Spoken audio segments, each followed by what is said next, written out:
Muy buenas tardes. Quiero invitarlos para comenzar nuestra devoción de hoy a tener un momento de oración. Bendito Señor, que nos has dado las sagradas escrituras para nuestra dirección, concede que de tal modo las escuchemos, leamos, aprendamos y guardemos en nuestros corazones, que por la paciencia y el consuelo divino de tu palabra estemos siempre firmes en la bienaventurada esperanza de la vida eterna, la cual tú nos has dado en nuestro Salvador Jesucristo, que vive y reina contigo y con el Espíritu Santo, siempre un solo Dios, por los siglos de los siglos. Amén. Una de las características de los hermanos y hermanas de las congregaciones de nuestra iglesia, especialmente las ubicadas en las grandes ciudades, es la falta de tiempo o de interés en reunirse presencialmente o en forma virtual para estudiar regularmente la palabra de Dios. Este desapego fue creciendo en las últimas 2 décadas, reflejándose en la disminución de la cantidad de miembros. El fin de semana próximo pasado se realizó la convocatoria a la Gran Comisión en la ciudad de Paraná. Uno de los oradores invitados fue el pastor Wondimi Game de la Iglesia Luterana de Etiopía, con casi 11 millones de feligreses.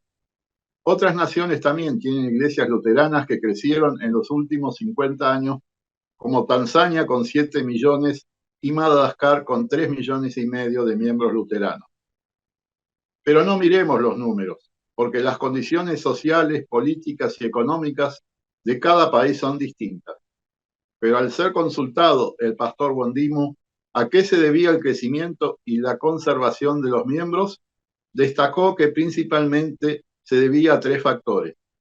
Cada congregación dividida en grupos de 12 a 15 personas que se reúnen sin excepciones una vez por semana a orar y otra vez a estudiar la palabra, además de concurrir a los cultos los fines de semana. De esta manera el Espíritu Santo motiva a muchísimos creyentes a dar testimonio de su fe, y también un gran número de ellos se preparan para ser misioneros allí donde la palabra aún no se afianzó. Tienen coordinadores que guían y animan a estas células, y otras personas preparan los bosquejos de los estudios. Y varios de estos millones viven en ciudades muy grandes con las mismas exigencias diarias que tenemos nosotros. El profeta Isaías nos enseña del poder de las Escrituras, como leemos en su libro, en el capítulo 55, versículos 10 y 11. Así como la lluvia y la nieve bajan del cielo y no vuelven allá, sino que empapan la tierra, la fecundan y la hacen germinar, y producen la semilla para sembrar y el pan para comer.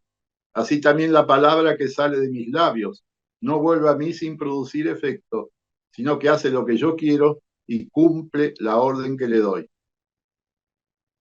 Día tras día Dios derrama su gracia sobre los seres humanos para fortalecer la fe de cristianos y convertir a los incrédulos. Y el Señor llega con el Evangelio por medio de nosotros, que ya tenemos a Cristo en nuestros corazones. Pero no es algo instantáneo, sino que es un proceso, tal como pasa con las semillas que necesitan meses para dar los granos que se convertirán en pan. En el Evangelio de Marcos encontramos que Jesús también usa el ejemplo de la semilla.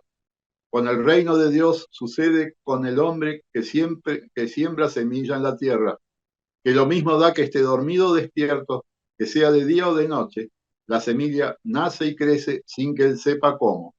Y es que la tierra produce por sí misma primero el tallo, luego la espiga y más tarde los granos que llenan la espiga.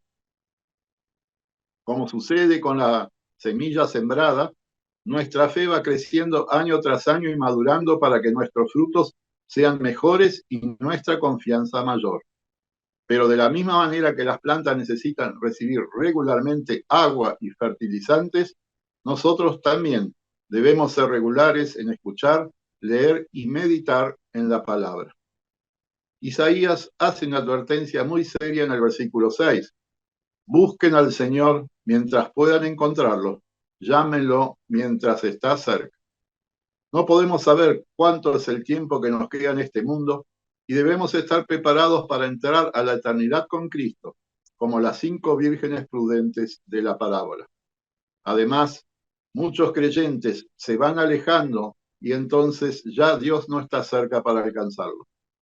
Jesús espera que comprendamos que no podemos ver el trabajo del Espíritu Santo, como no podemos ver el proceso de germinación de las semillas y de crecimiento de las plantas. Pero eso no significa que no está sucediendo. En los evangelios de Mateo y Lucas leemos que en otras oportunidades usa el mismo ejemplo diciendo: si ustedes tuvieran fe, aunque solo fueran del tamaño de una semilla de mostaza, podrían decirle a este árbol: arráncate de aquí y plántate en el mar, y les haría caso. También le dirían a este cerro: quítate de aquí y vete a otro lugar, y el cerro se quitaría. Nada le sería imposible. Tan extraordinaria es la tarea del reino de Dios, su iglesia, que se compara con una pequeña semilla de mostaza, que se convierte en un arbusto de más de 3 metros de altura. De la misma manera, por la tarea de los 12 apóstoles y demás discípulos, la primera iglesia fue creciendo hasta convertirse en la iglesia universal en todas las naciones. ¿Exageraba Jesús? No, porque la historia registra cientos de miles de creyentes que por fe murieron como mártires.